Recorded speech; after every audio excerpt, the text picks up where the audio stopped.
And just like that is day, I believe, 11 of this franchise broker journey.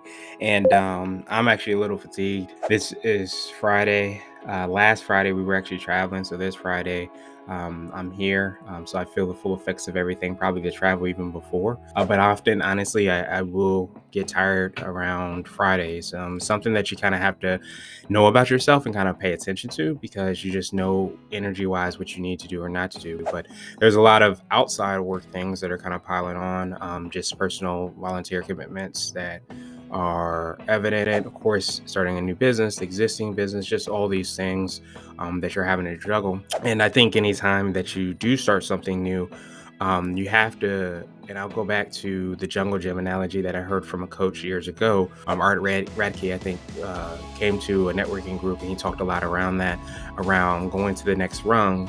You have to let go of the previous rung. And I think that's sometimes one of the hardest things as you go about any type of change. If you're starting a new business or anything like that, you have this uncomfortableness, kind of like the baby giraffe. If you ever seen it walk, it's stumbling, it's not able to get its feet under it, and really trying to understand like how do these things work.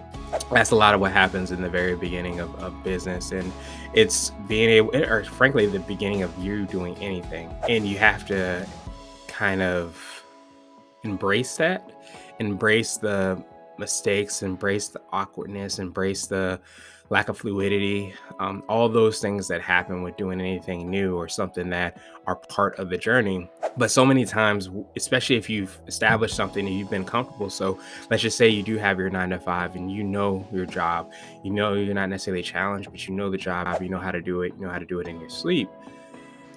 It takes a special person to embrace that awkwardness, to lean into what that new thing is. And so I'm in that stumbling baby giraffe stage where I'm still trying to get my feet under me, still trying to understand my flow, my day to day. How am I going to juggle all the things? And that is, in some case, exciting, but also it can be a big drain on your energy. And the reason I say that is because it is something new. So you have all the emotions and feelings, and you're unsure of like what is going to happen and how it's going to happen.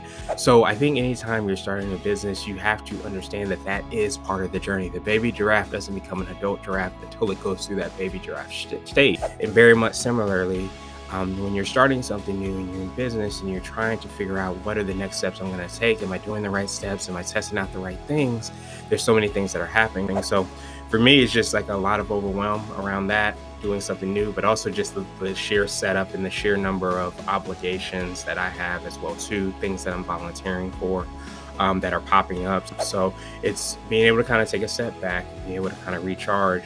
And I think too, there's this phrase, which you often may not be able to do that within your business, or if you have personal obligations or you have a family and things like that. But you might have the ability to be able to think of things differently, think of things more creatively, figure out how you best you can do those things. But the quote I really love is that no is a full sentence, because so many times when we say no because I have to, or no, and we try to justify it. But in reality, if we aren't able to get things done, then it becomes really powerful to be able to just say no, to get those things happening. So I think that that's one of the really big things, that we kind of have to lean on and kind of have to do.